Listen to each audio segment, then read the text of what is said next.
Hi Level 2s and welcome to 2.5 Organic Chemistry. This is Lesson 6. So what are our learning objectives for today? They're to recap the naming of alkenes really quickly. We're going to describe geometric isomers and the requirements for them to exist, and we're going to draw geometric isomers. So here's a wee do now task. Please pause your video and give them a go. I'm actually going to quickly go through the answers now. So why does butane have a higher boiling point than 2-methylpropane? Now what you may not click to is both of these have the same molecular formula, C4H10. Okay, so why does butane have a higher boiling point? And that's because it is a straight chain. Okay, so a straight chain alkane. And what this means is that they can pack together closer. So pack together closer, there's more surface area between them, and therefore the intermolecular forces are stronger and they take more energy to break. Okay, so I hope that makes sense. Next question is, what state is butane at room temperature? Okay, so butane's got 4 carbons. Okay, and these say linear alkanes, which means straight chain alkanes. So 4 carbons, we go 1, 2, 3, 4. Okay, and then down.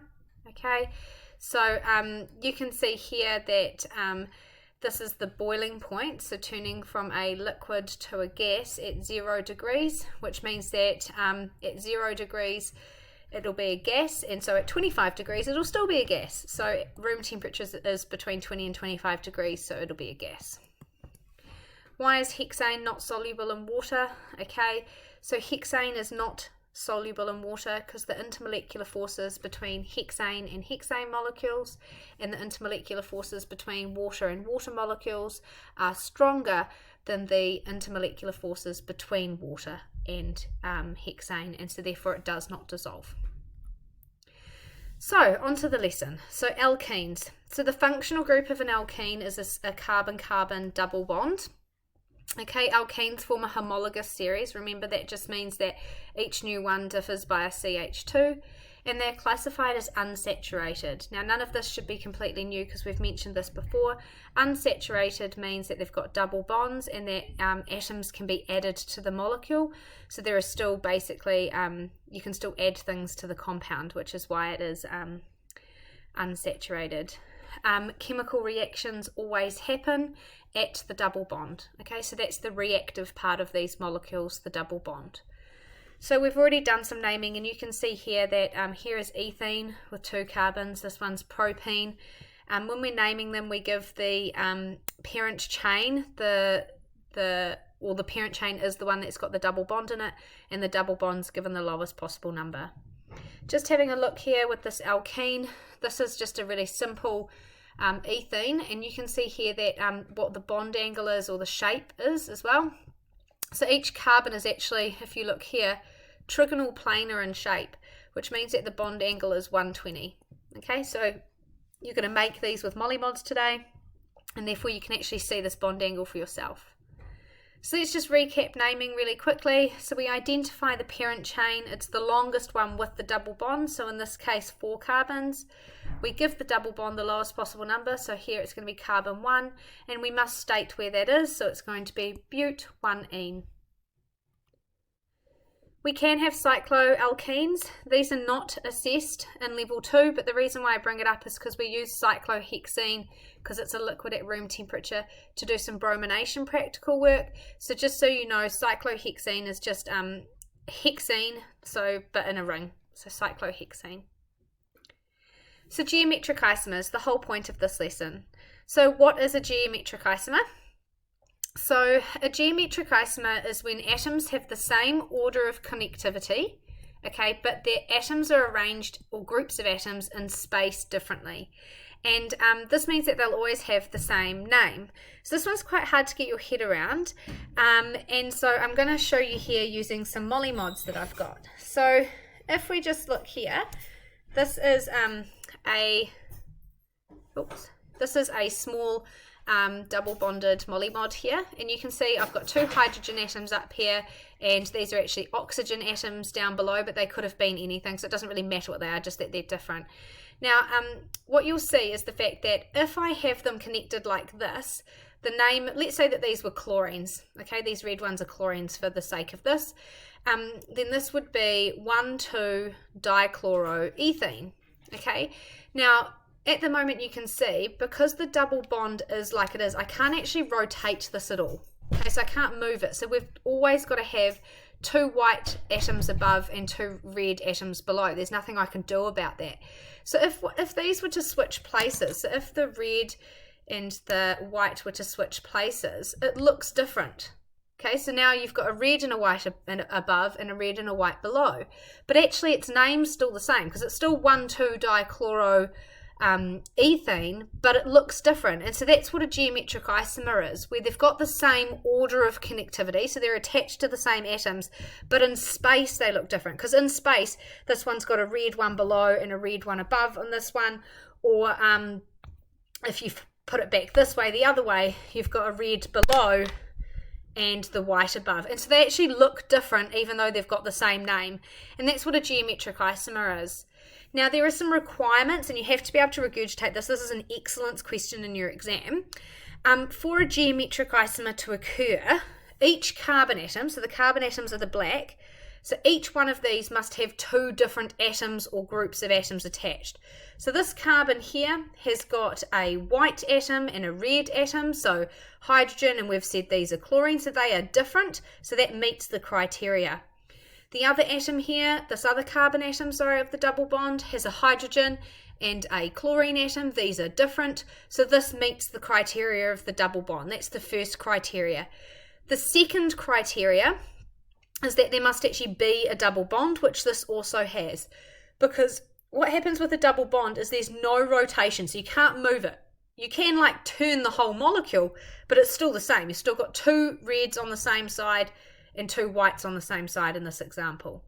So the 2 requirements is that there first of all must be a double bond, and the reason why is because you can't rotate a double bond, so they're just stuck where they are.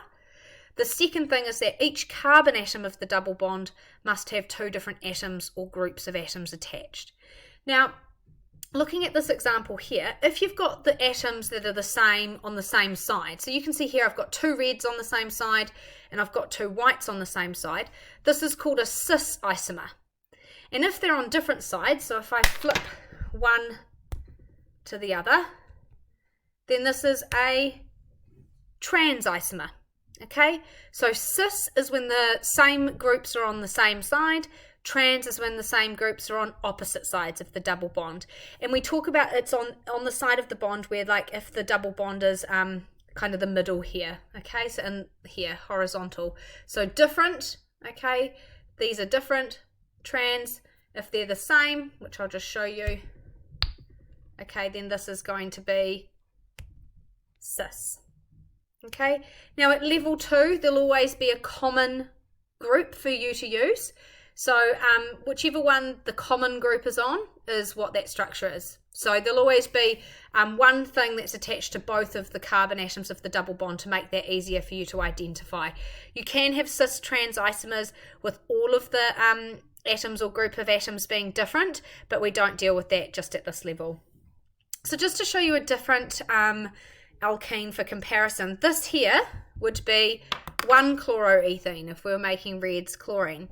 Now this does not meet the requirement to be a geometric isomer, and the reason why is that if you look at my point here, geometric isomers must have different groups attached to both of the carbon atoms of the double bond.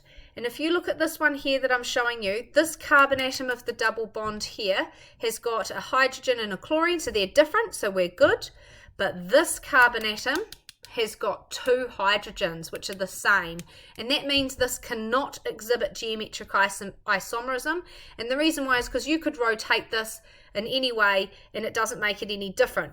Whereas though this one here, remembering these are both 2 different atoms attached to the carbon, this is cis, so these are where you've got 2 red atoms being upwards in space and the 2 hydrogen atoms being below space, or if you put it this way, 2 hydrogen atoms upwards, 2 oxygen atoms downwards.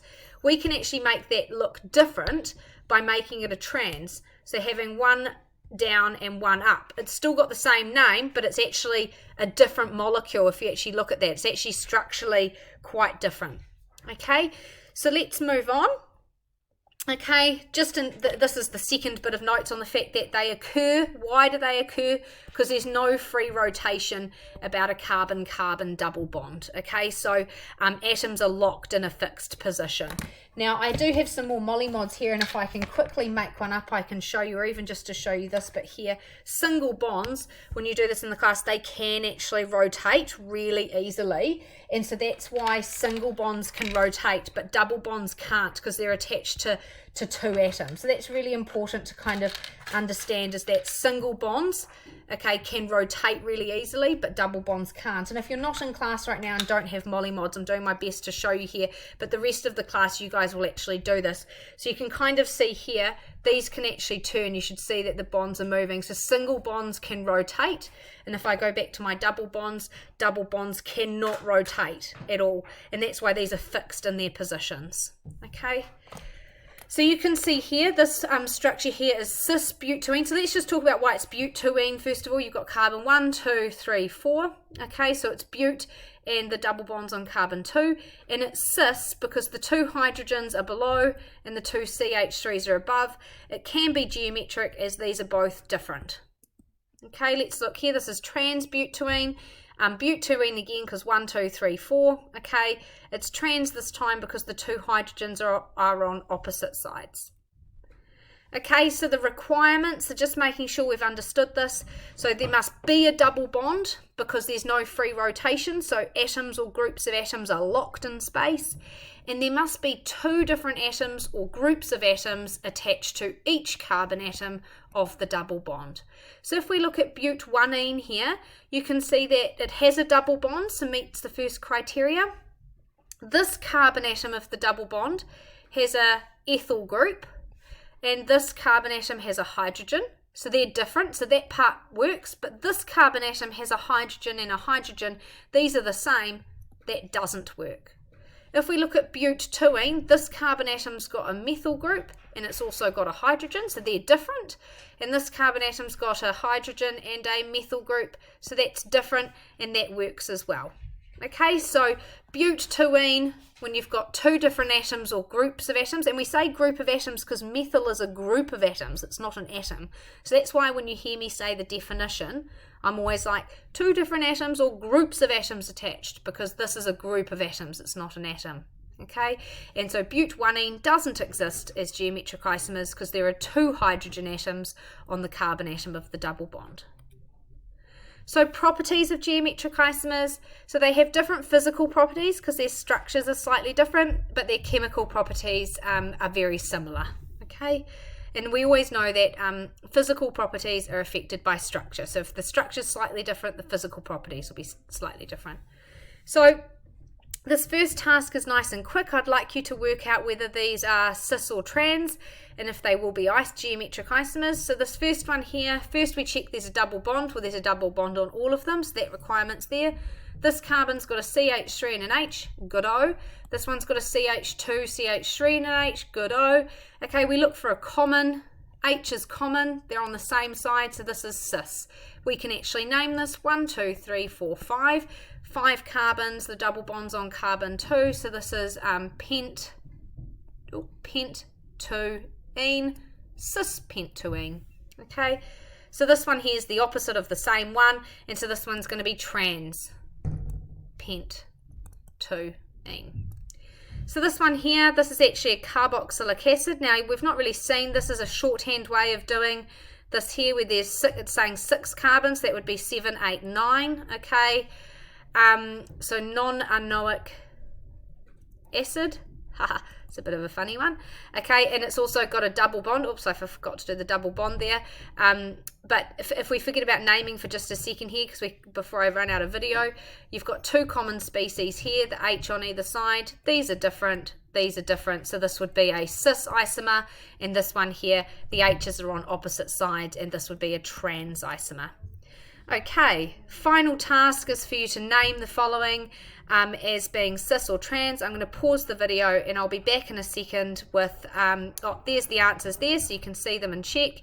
And I think that's the end of our video. I'll come back to do a couple of activities with you, including this one. Okay, see you for part B soon.